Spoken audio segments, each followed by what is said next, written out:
પુનશ્ચ પ્રારંભ. આપણે ભાષા દ્વારા અર્થ પામીએ છીએ. વિચાર આપણે કઈ રીતે પ્રાપ્ત કે પહોંચાડી શકીએ છીએ? તો કે ભાષા દ્વારા આપણે અર્થ પામીએ છીએ. સાચો અર્થ પામવા, જો સાચો અર્થ પામવા આપણે આ વ્યાકરણ શીખવું જરૂરી છે. વ્યાકરણ એ બહુ જરૂરી છે. આપણે જોઈ ગયા કે વેદ શબ્દનો અર્થ વિદ એટલે જ્ઞાન. વેદ શબ્દનો અર્થ જ્ઞાન થાય અને આ જ્ઞાન શિક્ષણ માટે ખાસ વેદના 6 અંગમાં જેમ વ્યાકરણ એ કહ્યું છે એમ માણસે દરેકે સાચો અર્થ પામવા વ્યાકરણ પ્રાપ્ત શીખવું પડે. એટલે જ વેદમાં જ કહ્યું છે કે ઉતો ત્વસ્મય તન્વમ વિસસ્રે જાયા ઇવ પત્યે ઉષતી સુવાસાહ. સુંદર વસ્ત્રોના આવરણથી ઘેરાયેલી સ્ત્રી જેમ પોતાના પતિ પાસે પોતાને પૂર્ણપણે પ્રગટ કરે છે, એમ જ વ્યાકરણજ્ઞ પાસે ભાષા પૂર્ણ અર્થો પ્રગટ કરે છે. પૂર્ણ અર્થો પ્રગટ કરે છે. અને એટલે વ્યાકરણ છે તે પૂરો અર્થ પામવા આપણે આ વ્યાકરણ શીખવું પડે, સમજવું પડે. સંસ્કૃતમાં વ્યાકરણ શબ્દ વ્યાક્રિયન્તે વ્યુત્પાદ્યતે અનેન ઇતિ વ્યાકરણ. જેનાથી જેમ કે 2 શબ્દ હોય તો એનાથી કેમ જુદા જુદા રૂપો થાય છે, એના મૂળમાં શું છે, આ જુદા જુદા થયેલા, જેમ કે નમવું ક્રિયાપદ છે અને માનો કે રામ એ નામ છે. તો આ રામાહ કેમ થયું, રામઃ કેમ થયું? સંસ્કૃતમાં આપણે ગુજરાતીમાં રામને એટલે શું, રામથી પછી રામમાં આ બધાના શું અર્થ છે? તો એ જ રીતે નમવું, નમે છે, નમાય, નમશે, આ બધાના શું જુદા જુદા અર્થો છે. નમવું તો એ બધું છે એ વિવરણ એ આ વ્યાકરણ શિક્ષણ આપણને આપે છે. વ્યાકરણનો હું અર્થ આમ કરું છું. જો સંધિ છોડો, વ્યાકરણ શબ્દ છે એમાં જ્યારે યને કોઈ અર્ધ અક્ષર જોડાયેલો, અર્ધ વર્ણ જોડાયેલો હોય એને રસોઈ કરાય. દાખલા તરીકે વી કર્યું, પછી યને સ્થાને અ મૂકવાનો હોય. ય જે હોય, માનો કે પ્રત્યક્ષ, તો અહીંયા ય છે એને ય જોડાયેલો છે તો એને આપણે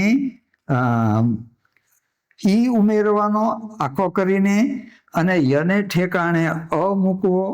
અને અક્ષ એટલે આંખ, અક્ષી ને આંખ શબ્દ આવ્યો અક્ષ. અને પ્રતિ એટલે સામે તરફ. પ્રતિશ્રી ફલાણાભાઈ સરનામામાં લખીએ ને તો પ્રતિ એટલે સામે. આ અમારા પ્રતિસ્પર્ધી છે એટલે અમારી સામે સ્પર્ધા કરનાર. તો અક્ષ એટલે આંખ સામે. તો આ ક્યારે અર્થ મળ્યો? તો કે આપણે સંધિ છોડી તો અહીંયા વી પછી આ અને પછી કરણ આમ છૂટવું પડશે એનું વી આ કરણ. હવે વી આ અને કરણ એમ આ શબ્દ બનેલો છે. હવે વી એ વિશેષના અર્થમાં છે, એટલે જ્ઞાન પણ વિશેષ જ્ઞાન એટલે વિજ્ઞાન. તો વી એટલે વિશેષ દેખાડે, તો વિશેષ જ્ઞાન વિશેષ અર્થ પામવા. પછી આનો અર્થ કહો જોઈએ આબાલ વૃદ્ધ, આ જીવન, તો જીવન સુધી. તો આનો અર્થ તે સુધી થાય, એટલે આ એટલે સુધી. વિશેષ અર્થ પામવા સુધી. કરણ એટલે કરવું, પણ વિવરણ કરવું તે વ્યાકરણ. એટલે વિશેષ અર્થ પામવા સુધી. એ શું આપે છે અર્થ પૂરેપૂરો, એ પૂર્ણ અર્થ પામવા આપણે વ્યાકરણ છે તે શીખવું જોઈએ. વ્યાકરણ એ જો વ્યાકરણ નહીં ભણ્યા હો, નથી શીખ્યા. કેટલીક વાર એક ભાઈ છે, એ બધે મશાલ લઈ અને બધે આગ લગાડવા માંડ્યા. કોઈએ પૂછ્યું કે આ બધું શું કામ બાળો છો તમે? ત્યારે એણે કહ્યું કે કેમ, આજે તો બાળ દિન ઉજવવાનો છે ને, બાળ દિન. હવે જો એ બાળ શબ્દ અહીંયા સાચો સમજ્યો નહીં. બાળ શબ્દના બે અર્થ છે. એક તો બાળક અર્થ થાય, અહીંયા એ અર્થ છે ખરેખર, પણ એટલે કે આ બાળક તે નામ છે જાતિવાચક. પણ આ ભેદ ન સમજ્યો અને એને બાળ એટલે બાળકોનું આજ્ઞાર્થનું રૂપ સમજી બેઠો કે તું બાળ એમ.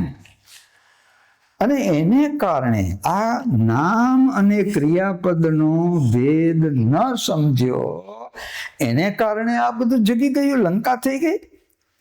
તો આપણે આ બધા ભેદ વ્યાકરણના શીખવા પડશે. એક બીજી વાત, એક કવિ જે નવા લગ્ન થયા અને એની પત્નીમાં એટલો બધો અભિભૂત થઈ ગયો કે એણે કહ્યું કે તું જ મારી કલ્પના છો, તું જ મારી ભાવના છો, તું જ મારી પ્રેરણા છો.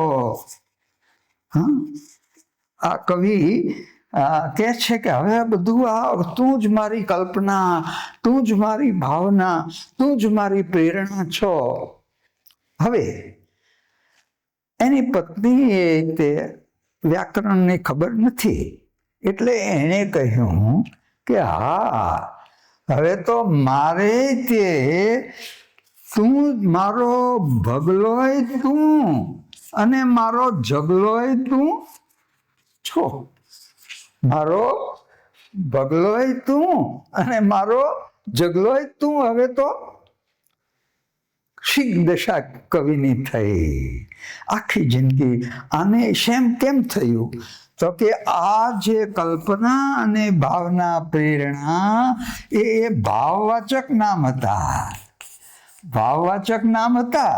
પણ એની પત્ની એ સમજી નહીં અને એણે આને વ્યક્તિવાચક નામ ગણી નાખ્યા, વ્યક્તિવાચક સંજ્ઞા ગણી નાખી. અને એને કારણે એણે આ વ્યક્તિવાચક સંજ્ઞાઓ વાપરી અને બિચારા વ્યાકરણના અજ્ઞાનને કારણે બિચારા કવિની મનોદશા એ કેવી કરી નાખી. તો આપણે પણ આવું ન થાય, ક્યાંય આપણે પૂરું પામી શકીએ ભાષાને. અને એટલા માટે આપણે પૂરો અર્થ પામવા સુધી આપણે આ વ્યાકરણ શિક્ષણ એ મેળવવું જોઈએ. બીજી ભાષા શીખવા પણ આપણને આ વ્યાકરણ બહુ ઉપયોગી થાય છે. આપણે વ્યવહારમાં વાણીમાં કંઈ આપણે આ કરતા છે ને કર્મ છે ને આટલા એવું કરતા નથી, જરૂરી નથી. પણ છતાં જ્યારે આપણે બીજી ભાષા શીખવાની હોય તો આપણે આ કૃદંત છે, આ નામ, આ બધું આપણે એ પામવું પડશે. અને આજે આપણે એક ભાષાની કુંડાળામાં રહેવું અને પુરાઈ રહેવું શક્ય, કૂવામાં પુરાઈ રહેવું સાચું નથી. એટલે આપણે આ વ્યાકરણ છે તે બરાબર, કારણ કે વ્યાકરણ તે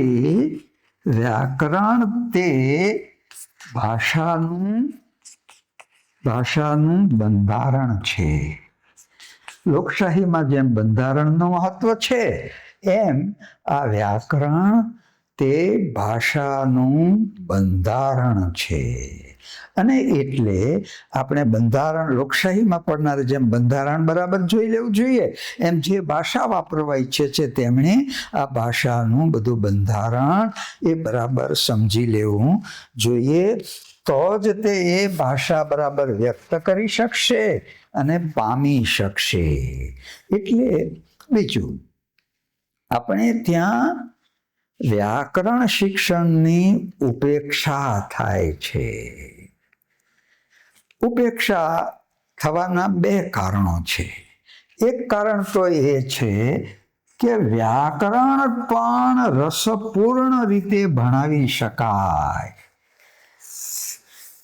વ્યાકરણ પણ રસ પડે તે રીતે ભણાવી શકાય, પણ આપણે ત્યાં આ જે શિક્ષણ છે તે વ્યાકરણનું એટલું રસપૂર્ણ નથી. રસો વૈ સહ, રસપૂર્ણ એ શિક્ષણ બનાવી નથી શકતા. એને કારણે વિદ્યાર્થીને એકદમ એના તરફ અભિરુચિ થતી નથી. બીજું કે વ્યાકરણના ઓછા ગુણ છે. એના ગુણ એ કે ચાલો ને આટલું કાઢી નાખશું એટલે 80માંથી ગમે એમ કરીને આપણે આટલા મેળવી લઈશું. તો આ વલણ, આ બે કારણે આપણે ત્યાં વ્યાકરણ શિક્ષણની ઉપેક્ષા થાય છે. અને એને જ કારણે તમે આ બધા પરિણામો જોતા હશો 10મા અને 12માના. પૂરેપૂરી માતૃભાષા બોલતા, વિચાર વ્યક્ત કરતા, પામતા આવડતું હોય પણ છતાં એ માર્ક ગુમાવે છે અને એક નાપાસ થાય છે. શેને કારણે નાપાસ થાય છે? તો કે આ વ્યાકરણ શિક્ષણ તરફ આપણે જે ઉપેક્ષા કરીએ છીએ અને એનું પરિણામ તે આ બાળકો ભોગવે છે. એટલે આપણે આ અભિગમ અપનાવવો જોઈએ કે રસપૂર્ણ બનાવવું જોઈએ અને એના થોડક એનું પૂરું મહત્વ એને વ્યાકરણમાં, ગુણમાં પણ આપવું જોઈએ. હું તો ત્યાં સુધી કહું છું કે તમે એકાદ વર્ષ એવું રાખો કે જેમાં 80% ગુણ તે વ્યાકરણના હોય. 80 કે 100, બસ એક વર્ષ એવું કે એ વખતે માત્ર વ્યાકરણ. અને જો એમ બનશે તો શું થશે કે એ વખતે એને વ્યાકરણ શીખવું જ પડશે. માનો કે 8મામાં પ્રવેશ છે હાઈસ્કૂલનો, તો એ વખતે એ એક વર્ષ આખું એને બસ વ્યાકરણ જ ભણાવવાનું. પાસ થવા માટે એ પૂરેપૂરું આખું વ્યાકરણ શીખશે. તો એક આ જરૂરી છે. કારણ કે આપણે વાત કરી ગયા કે વિચાર પણ ભાષામાં આવે છે, વિચારની અભિવ્યક્તિ પણ ભાષા દ્વારા થાય છે, વિકાસ પણ ભાષા દ્વારા થાય છે. તો આ વ્યાકરણ શિક્ષણ એ ભાષાને પામવા અને પહોંચાડવા એ બહુ જરૂરી છે.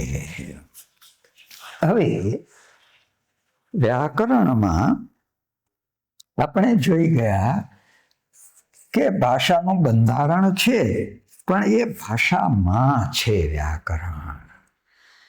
તો કે આ ભાષા જુઓ, ભાષા એ શેની બનેલી છે? ભાષા એ શેની બનેલી છે?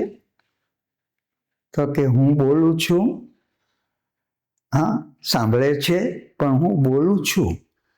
તો એના દ્વારા મુખમાંથી નાકમાંથી શું નીકળે છે?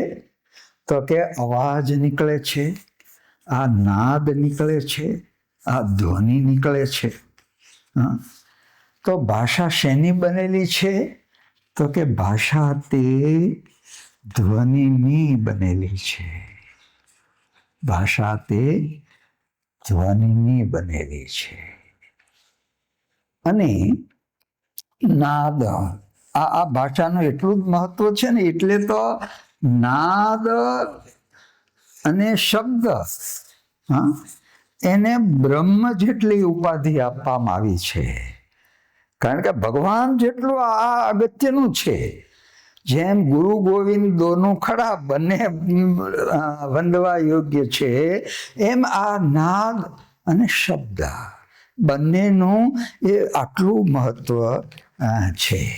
હવે આ જે ધ્વનિ છે, આપણે ત્યાં આપણા લોકો ભાષાનો પહેલો પ્રારંભ તે શિવથી કરવામાં આવે, ગણવામાં આવે છે. શિવથી. જો પાણિનીને માહેશ્વર સૂત્રો, હા, એ કોણ? એને શબ્દનું નામ જ આપ્યું છે માહેશ્વર સૂત્રો. મહેશ્વર, મહાઈશ્વર, મહાદેવ. તો શિવથી આ પ્રારંભ આપણે ગણાય છે. પહેલા વહેલા અવાજો હતા હો બધા, સાગરના ખળભળાટ જેમ અસ્પષ્ટ અવાજો હતા, ઘોંઘાટ જેવા. પણ પહેલા વહેલા આ શિવ દ્વારા એ ઓમ શબ્દનો ઉચ્ચાર, એ ઓમ વ્યાપ બન્યો, અને એમાંથી એમણે આ અ ઉ, જો ઓ ગ્રામ ઉદ્યોગ, અ ઉ શું થઈ જાય? ઓ. અને પછી એટલે આ અ ઉ તે આ સ્વર છે, અને મ તે વ્યંજન છે. એટલે ઓમ. જો ઓમ, અહીંયા તમે જોયું છે કે આર્ય સમાજના ગ્રંથોના પ્રકાશનમાં આમ લખ્યું હોય છે. અને આને લોકો કેમ વાંચતા હશે? તો કે ઘણા આને રૂ બોલે છે. તો ખરેખર આ રૂ નથી. જો આ એ સંસ્કૃતનો 3નો અંક છે માત્ર. એટલે ઓ ને જો સ્વર છે ને, એની 3 માત્રા છે. એની લંબાઈ પ્રમાણે કેટલું લંબાઈ છે, ઓછામાં ઓછું લંબાઈ તે આને રસ્વ સ્વર કહ્યો છે. પછી 2 માત્રા જેટલું, 1 માત્રા 2 માત્રા જેટલું લંબાઈ એ દીર્ઘ સ્વર, અને 2 થી વધુ માત્રા જે લંબાઈ તેને પ્લુત સ્વર કહેવામાં આવ્યો છે. આ પ્લુત સ્વર એ 3 માત્રા જેટલો લંબાઈ. તો અહીંયા ઓમ એ શું છે? ઓમ નહીં બોલવાનું. ઓમ એટલે 3 માત્રા સુધી એને લંબાવવાનું છે. કારણ કે આ રૂ સંસ્કૃતમાં નથી. આ રૂ જે છે ગુજરાતીનો, એ તો આ ર અને એને આ દીર્ઘ ઉ. એટલે આમ લખ્યું રૂ, અને એમાંથી પછી આ જે આમ થયું ને, એમાંથી પછી આ જે આપણો રૂપિયાનો રૂ આવી ગયો. એટલે આ જે રૂ છે તે દીર્ઘ રૂ છે. પણ અને આ સંસ્કૃતમાં આ જે સંજ્ઞા છે એ 3ના અંકની સંજ્ઞા છે. તો ઓમ એટલે કે આ ધ્વનિ જે અસ્પષ્ટ ધ્વનિ હતા, એનું પહેલું આ વિભાજન 2માં થયું. અને તે શેમાં થયું? તો કે સ્વર અને વ્યંજન. આ જે ધ્વનિઓ હતા એ વાચિક ધ્વનિઓ કયા, અને એમાં તે આ સ્વર અને ઘોંઘાટ જેવા હતા એને બદલે સ્પષ્ટ વાચિક ધ્વનિઓ આવ્યા અને તે બે પ્રકાર થયા કે સ્વર અને વ્યંજન. હવે જે હવા ફેફસામાંથી જે હવા નીકળે છે અને સ્વરયંત્રમાં થઈ નિશ્ચિત મુખનો આકાર થઈ અને પછી ક્યાંય અવરોધાયા વિના જે હવા નીકળે કોઈ જગ્યાએ, તો એ અવરોધાયા વિના જેનું ઉચ્ચારણ થઈ શકે તે આ સ્વર છે. જો પ બોલું તો હોઠને આમ ભેગા કરવા પડશે, પ હવા અવરોધાય પછી આમ છૂટે છે હવા. જ્યારે જો આ ઈ ઉ તો આ જે સ્વર છે એ નિશ્ચિત આકાર બદલાય મુખનો, પણ એ આકાર થઈ ગયા પછી એમને એમ હવા, પછી ક્યાંય હવા અવરોધ નથી થતી. તો આ જે એને જે સ્વતંત્ર રીતે ઉચ્ચારી શકાય છે એ અવરોધ વિના ઉચ્ચારાય છે તે આ સ્વર છે. અને વ્યંજન એટલે વી, જો આની સંધિ હમણાં આપણે છોડીને કે આને અર્ધ અક્ષર યને કોઈ જોડાણેલો હોય તો એને ઈ ઉમેરવો અને વી અને પછી અંજન થયું, વી અંજન. એને આંજવું પડે છે. શું આંજવું પડે છે? માનો કે એકલો ક એમ આપણે છે ને આમ સીધી રીતે સરખી રીતે નહીં બોલી શકીએ. જો આપણે વ્યંજન બોલવું હોય તો કાં એની પહેલા સ્વર હોવો જોઈએ, તો જ સહેજ ક બોલાશે. અને કાં ક અને વત્તા અ એટલે આમ ક થશે. તો જો જે સ્વરને સીધું સરસ ઉચ્ચારણ કરવા માટે જ્યાં આંજવો પડે છે સ્વરને, શેને આંજવો પડે છે? આ સ્વરને આંજવો પડે છે. તો જેને સરળ સ્પષ્ટ ઉચ્ચારણ માટે જેને સ્વર આંજવો પડે છે તે આ સ્વર વ્યંજન છે. એટલે આપણા જે કક્કો છે એમાં જો એ ક થી તે અ સુધીના એ બધા ક્યાં છે? વ્યંજનો છે. અને આ જે જેનું સ્વતંત્ર રીતે ઉચ્ચારણ થઈ શકે છે, અવરોધ વિના જે જન્મે છે તે બધા કયા છે?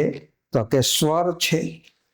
હવે આ સ્વરો કયા છે?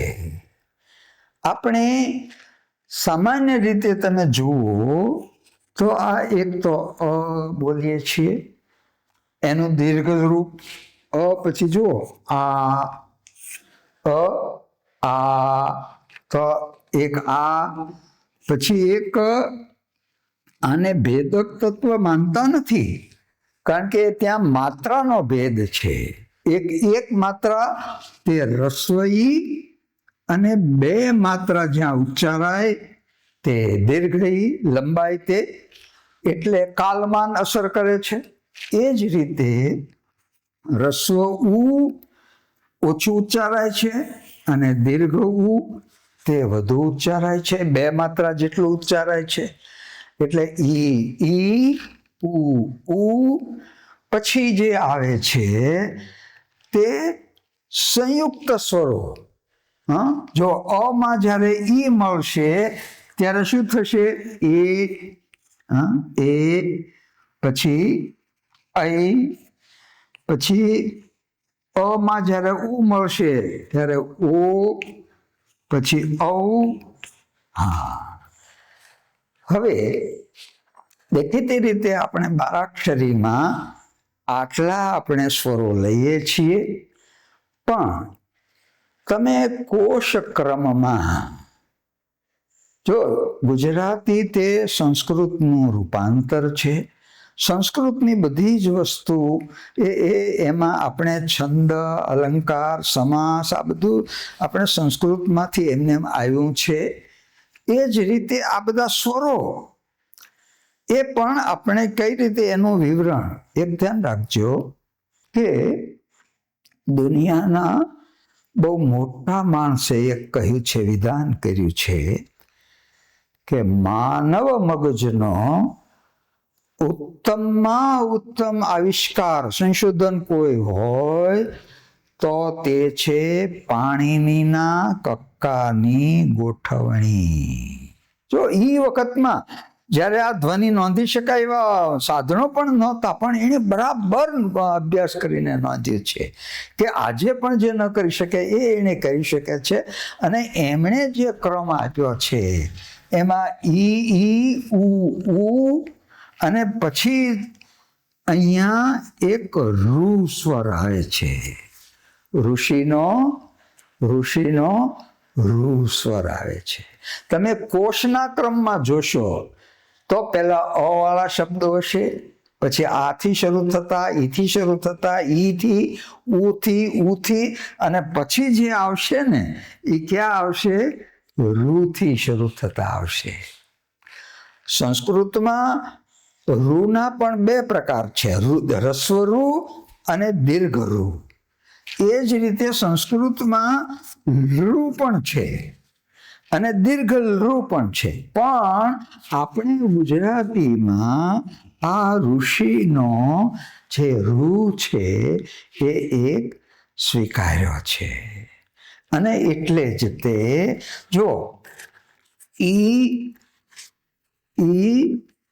પછી ઉ પછી રૂ અને લૃ.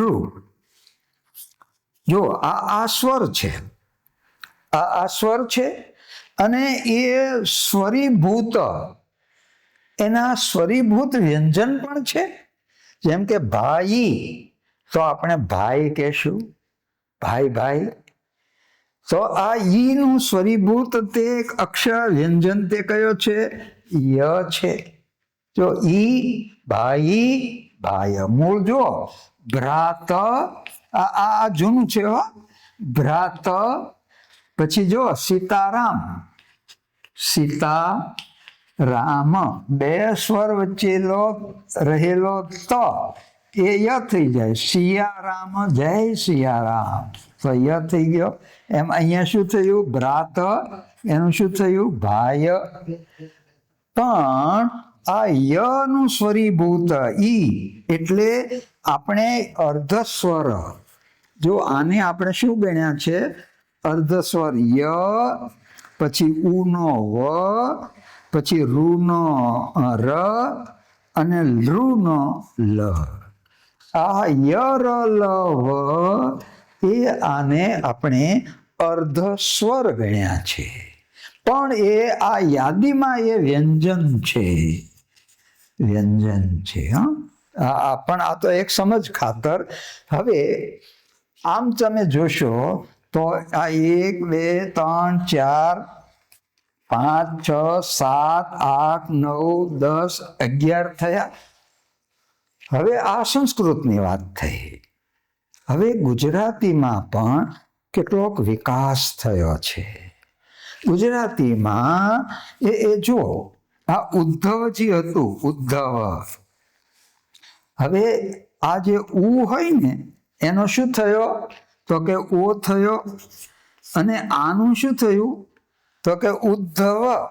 તો ઓધા નહીં, જો ઓધાજી, ઓધવ, ઓ નહીં, ઓ. હા, તો આનું ઉચ્ચારણ એ પહોળું થયું. જો ઓ સાંકડું, પહોળું ઉચ્ચારણ. એ જ રીતે ઈ હોય જ્યાં એનું શું થયો છે આપણે ત્યાં ગુજરાતીમાં? તો કે ઈ માંથી જે સ્વર આવ્યો વિવૃત થયો તે શું થયો? એ. એંધાણ તો એ. તો આ ગુજરાતીમાં એ અને પછી વિવૃત એ એટલે એ, અને એ પછી એક એ અસ્તિત્વમાં વિવૃત્ત આવ્યો, જો વિવૃત્ત આવ્યો પહોળો ઉચ્ચાર થયો.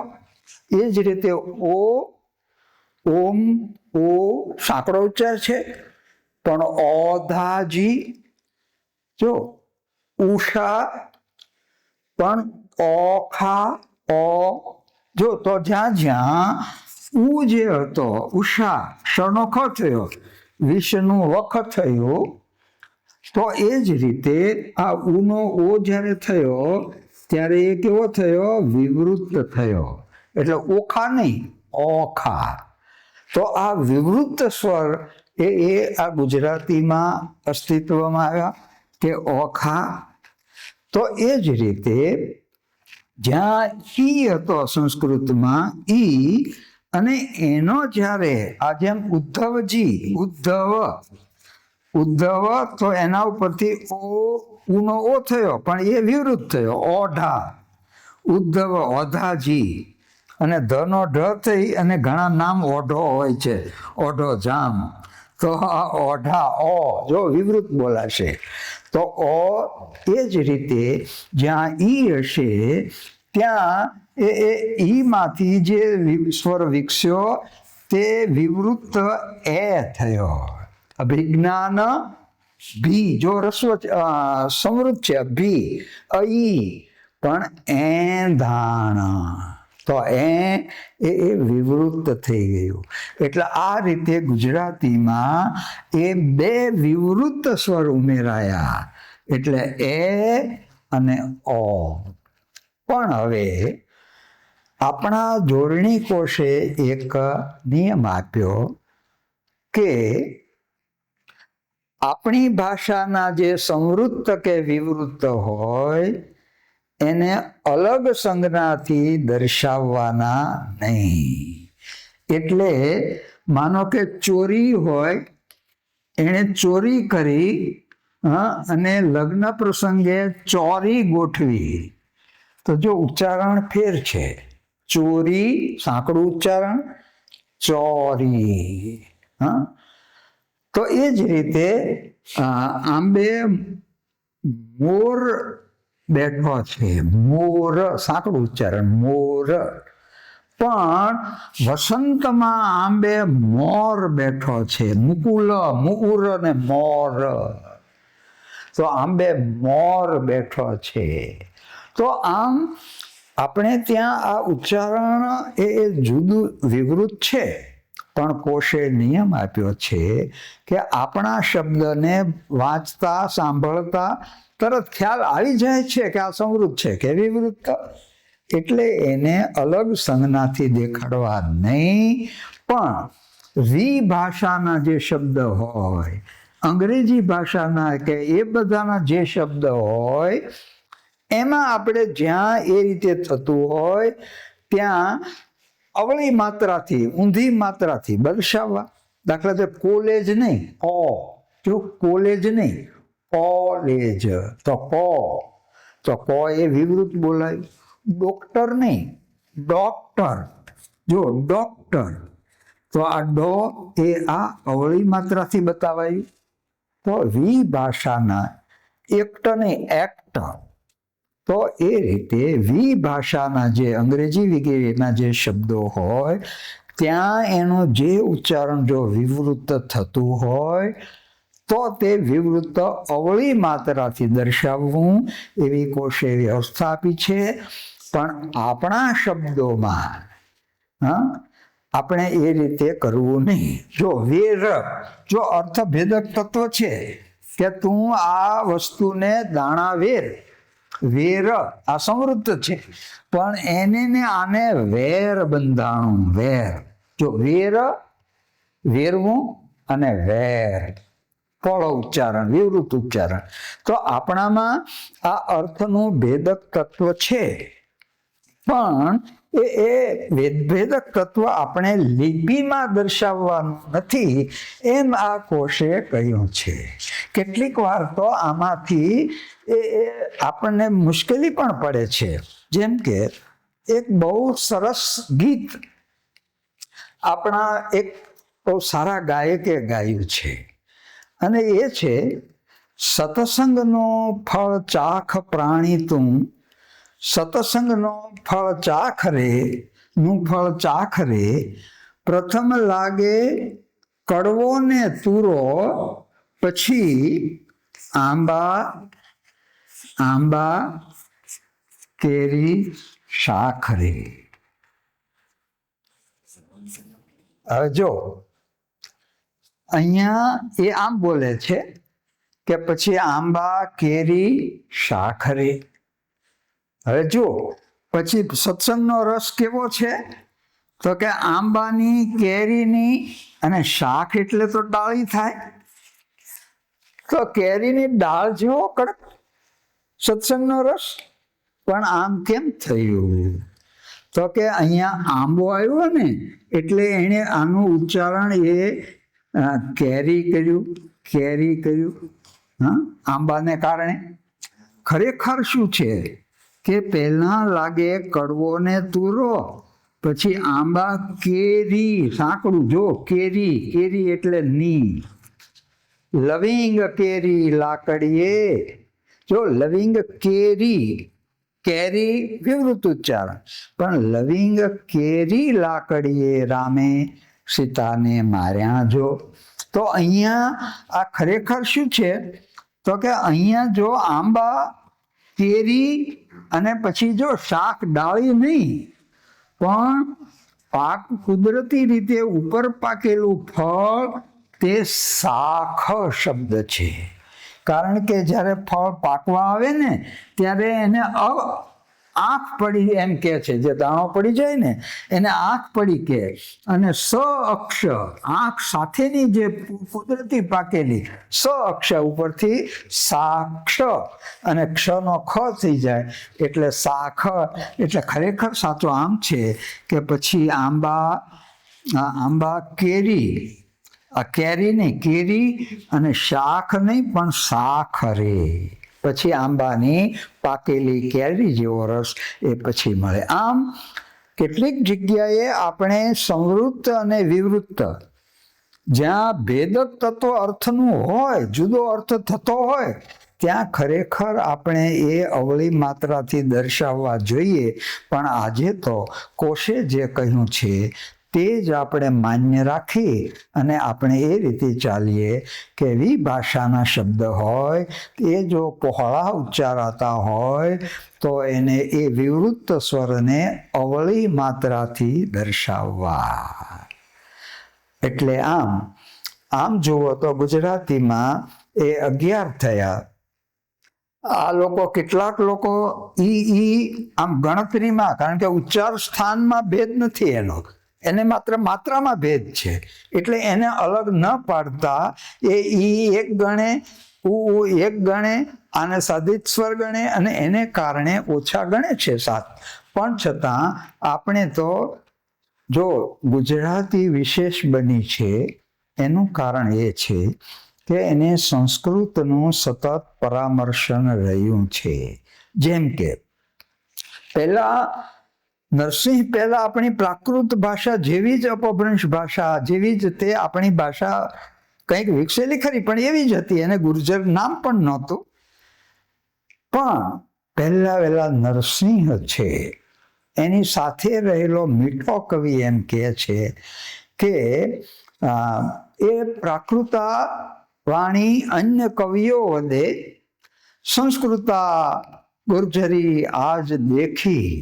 તો આ નરસિંહ છે એણે આ સંસ્કૃત તત્સમ શબ્દોનું એટલું પ્રમાણ મળ્યું અને એમ કરતાં આપણી ભાષામાં સંસ્કૃતના તત્સમ શબ્દ આવતા ગયા, ઉમેરાતા ગયા અને આપણી ભાષા આ રીતે વધુ ને વધુ શિષ્ટ થઈ છે. તે સંસ્કૃતને કારણે છે. અને આમ સંસ્કૃતના પારણામાં જ તે ઝૂલેલી, એના ખોળામાં ઉછરેલી ગુજરાતી ભાષાને સંસ્કૃત સાથેનો માતૃનાળ સંબંધ છે. એટલે સંસ્કૃત સાથેનો આ માતૃનાળ સંબંધ તોડી નાખવો એ મને ઉચિત લાગતું નથી. એટલે આપણે જે સંસ્કૃતની સર્વમાન્ય એક વ્યવસ્થા થઈ ગયેલી છે એને આપણે સ્વીકારી અને એ પ્રમાણે કરવું જોઈએ.